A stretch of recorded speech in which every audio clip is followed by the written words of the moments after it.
पाऊस आला तर पावसात भिजू, 1 महिन्याचा 15 दिवसाचा आम्ही रेशन सोबत घेऊन आलेलो आहे आणि माझ्यासोबत कमीत कमी माझ्या गावातून 30-40 मराठा सेवक घेऊन आलेलो आहे। परंतु जोपर्यंत आरक्षण देत नाहीत तोपर्यंत हे आझाद मैदान सोडणार नाही। एक मराठा, एक मराठा, तुम आगे बढ़ो, हम तुम्हारे साथ। नमस्कार, मुंबई आउटलुकमध्ये आपलं स्वागत आहे। आपण आज आझाद मैदानावरती आहोत, जिथे मराठा आरक्षणासाठी मोठ्या प्रमाणामध्ये मराठा बांधव जे आहेत ते जमलेले आहेत। मनोज जरांगे पाटील हे देखील आलेले आहेत। जय शिवराय, जय जिजाऊ, जय। हॅलो, हा, एक मराठा लाख मराठा। आणि आरक्षणासाठी आलात तुम्ही? आरक्षण घेतल्याशिवाय आम्ही हलणार नाही, इथून मेलो तरी चालेल। आरक्षण मिळेल का? हो, आम्हाला विश्वास आहे मिळणार। काय म्हणणं, कुठून आलात तुम्ही? मी सांगली 32 शिराळाहून आलेलो आहे। आरक्षण घेतल्याशिवाय जाणार नाही। आणि काय आज एकच दिवसाची परमिशन दिली आहे सरकार? 1 दिवसाची दिली, 2 दिवसानंतर परत वाढवून घेऊ शकतो आम्ही। लोकशाही आहे, लोकशाही आहे। आम्ही 8 दिवस बसू शकतो, 15 दिवस मी बसू शकतो आम्ही। हा, हलणार नाही आम्ही महिनाभर। हे सरकार जे आहे ना, एवढ्या खालच्या पातळीचं सरकार आहे। अहो, ह्यांनी आम्ही जसं आंदोलनाला इकडं कूच करणार आहोत असं कळाल्यानंतर या सरकारने गेल्या वेळेस जे आम्ही मुंबईला आलो होतो त्यावेळेस इथल्या सर्व मराठा समाजाने, सर्व बांधवांनी आम्हाला भरभराटून म्हणजे असं कुठलीही कमी पडून दिली नाही। यावेळेस या सरकारने 26-27 तारखेला इथल्या स्थायिक लोकांना, ज्यांनी आम्हाला गेल्या वर्षी सहकार्य केलं होतं, त्यांना नोटिसा बजावलेल्या आहेत। हे जिथं जागतं उदाहरण माझ्या गावचा इथं एक माझा पाऊल आहे। आरक्षणाचं आम्ही काही झालं तरी बी आझाद मैदान सोडणार नाही। काय आणि जर ह्यांनी हा गर्दवंत मराठ्यांचा लढा आहे। जरांगे साहेबांनी स्पष्टपणे सांगलेलं आहे की हा गर्दवंत मराठ्याचा लढा आहे। गरज कोणाला असते? ज्याला पाहिजे त्यांना।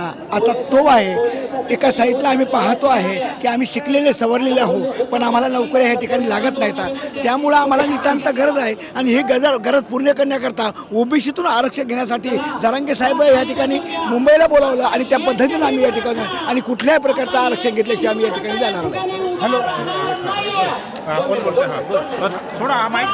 प्रत्येक समाजाला मी म्हणतो की अशी झेप घे की पानाऱ्याच्या माना दुखाव्यात, अशी गौसनी घाल की पक्षांनाही प्रश्न पडावा, इतकं ज्ञान मिळव की सागर यांचा बी व्हावा, इतकी प्रगती कर की महाराष्ट्र बघत राहील, महाराष्ट्र पॅटर्न बघत राहील।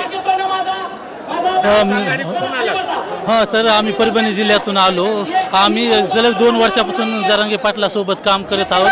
माझ्या आईची कुणबी नोंद सापडली, कुणबी नोंद सापडून आज आमची परिस्थिती नाही अशा शिक्षण पूर्ण करायची किंवा एखादा फॉर्म भरते वेळेस आम्ही 2-2 मार्कांनी करतात। आमची इच्छा आहे की सगळे सोयऱ्याची अंमलबजावणी लवकरात लवकर करावं आणि मराठ्यांना 58 लाख कुणबी नोंदी सापडल्यात त्याच्या आधारे ओबीसीमध्ये आरक्षण द्यावं, ही सरकारला लवकरात लवकर अंमलबजावणी करावी ही विनंती।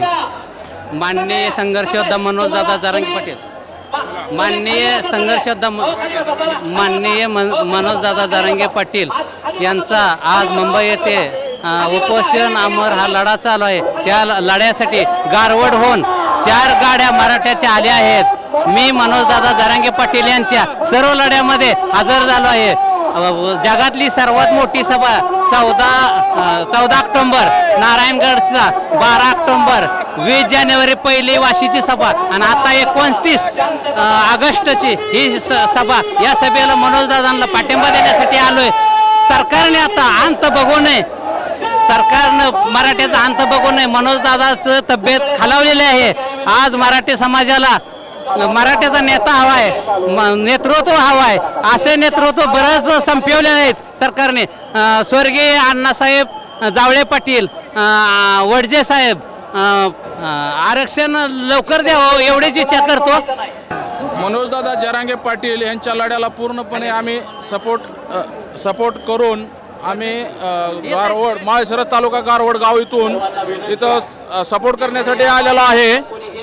तर यांनी लवकरात लवकर सरकारने आम्हाला आरक्षण द्यावं या आम्ही यांचे अपेक्षा करतो आणि यांना विनंती करतो। मी ऋषीनाथ अंगद बारसकर, राहणार अंधोरी, तालुका परांडा, जिल्हा धाराशिव। येथून आम्हाला ओबीसीतून आरक्षण मिळावा यासाठी दादाच्या शब्दाला शब्द देऊन या आझाद मैदानावरती उपस्थित राहिलेलो आहे। तरी या आझाद मैदानावरती आल्यानंतर आणि आझाद मैदानाची अवस्था बघितल्यानंतर बहुत अशी बिकट अवस्था वाटली। पाऊस येतोय, आंदोलकांना बसण्यासाठी ठिकाण नाही। पाऊस आला तर पावसात भिजू। 1 महिन्याचा 15 दिवसाचा आम्ही रेशन सोबत घेऊन आलेलो आहे आणि माझ्यासोबत कमीत कमी माझ्या गावातून 30-40 मराठा सेवक घेऊन आलेलो आहे। परंतु जोपर्यंत आरक्षण देत नाहीत तोपर्यंत हे आझाद मैदान सोडणार नाही। एक मराठा, एक मराठा, चला तुम आगे बढ़ो, हम तुम्हारे साथ। हॅलो, आवाजाकडे लक्ष राहून द्या। विठ्ठल भीमराव आठे, राहणार कुतुबखेडा, तालुका पैठण, जिल्हा छत्रपती संभाजीनगर, इथून आम्ही आलेलो आहे आरक्षणासाठी। तर इथं दादा मनोज दादा जरांगे पाटील इथं आलेले आहे। इथं सभे सुरुवात झालेली आहे, पण तरीही आता लोक सरकारने काही व्यवस्था केलेली नाही आहे। इथं नुसतं दादा पुरता टेक दिलेला आहे, बाकीचे सगळे मावळे म्हणजे चिखलात किंवा अशा याच्यात बसलेले आहे। सगळे पाणी इथं सगळं म्हणजे सगळं चिखल झालेलं आहे। रात्री पाणी सोडलं आहे टँकर घेऊन इथं बसू नये म्हणून। म्हणजे सरकार पूर्ण दुर्लक्ष करीत आहे हे आपल्या आरक्षण नाही भेटण्यासाठी। कारण की दादाने आता सुद्धा पाऊस चालू झाला आहे तरी बी सरकार ध्यान द्यायना समजा मराठ्याकडे। तर माझी एकच विनंती आहे, मराठ्यांनी ध्यान द्यावे आणि आमचे मागण्या पूर्ण करावे। ही एक मराठा माघारी जाणार नाही आणि पूर्ण मराठ्याचं हेच म्हणणं आहे की आरक्षण भेटल्याशिवाय कोणीही माघार जाणार नाही। 1 महिना का लागणार तरी बी सगळे मराठे जागेवर बसून राहणार इथं। मराठा हो, सगळे खायची सोय सगळं आणलेली मराठा बांधवांनी आणि तरी बी समजा मराठा बांधवांची ही इच्छा आहे की पुढ्या पाड्यावर दिवस काढू पण आरक्षण घेतल्याशिवाय मागं जायचं नाही। जरांगे पाटील तुम आगे बढ़ो, हम तुम्हारे साथ हैं। एक मराठा, एक मराठा, एक मराठा। मी अमोल समुद्रे, उपसरपंच ग्रामपंचायत डोकी, तालुका जिल्हा धाराशिव। आम्ही डोकी गावातून जवळपास 100-200 मराठा बांधव या ठिकाणी गरजवंत मराठ्याच्या लढ्यासाठी आमरण उपोषण करणारे संघर्ष योद्धा मनोज दादा जरांगे पाटील यांच्या उपोषणामध्ये सहभागी होण्यासाठी या ठिकाणी आलेलो आहोत। आणि या सरकारने गेल्या 2-3 वर्षापासून आरक्षणासाठी मराठा बांधवांना खेळवत ठेवलेलं आहे। हे आरक्षण आम्ही या ठिकाणी आमरण उपोषण या ठिकाणी मनोज दादा करत आहेत आणि आरक्षण घेतल्याशिवाय आम्ही बांधव या ठिकाणून मुंबईहून जाणार नाहीत। आणि अजूनही या ठिकाणी मराठा बांधव लाखोच्या संख्येने या ठिकाणी सहभागी होणार आहेत।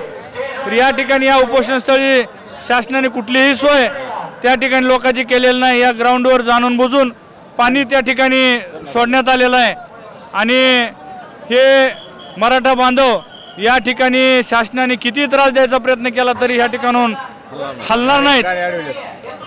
वाहनं काही ठिकाणी रस्त्यामध्ये येताना वाहनं सुद्धा अडवण्यात आलेले आहेत। अजून मराठा बांधव लाखोच्या संख्येने अजून आज उद्या या आंदोलनस्थळी येणार आहेत। तर शासनाने कुठलाही नियमाचा आडफटा न करता सर्व मराठा बांधवांना या ठिकाणी येण्यासाठी आणि आरक्षण देण्यासाठी लवकरात लवकर पावलं त्या ठिकाणी उचलावे एवढंच या ठिकाणी नमूद करतो। डंके की चोट पर मनोज दादा, डंके की चोट पर मनोज दादा आले तो उपोषणला सदावरते डंके की चोट पर मनोज दादा आले तिथं।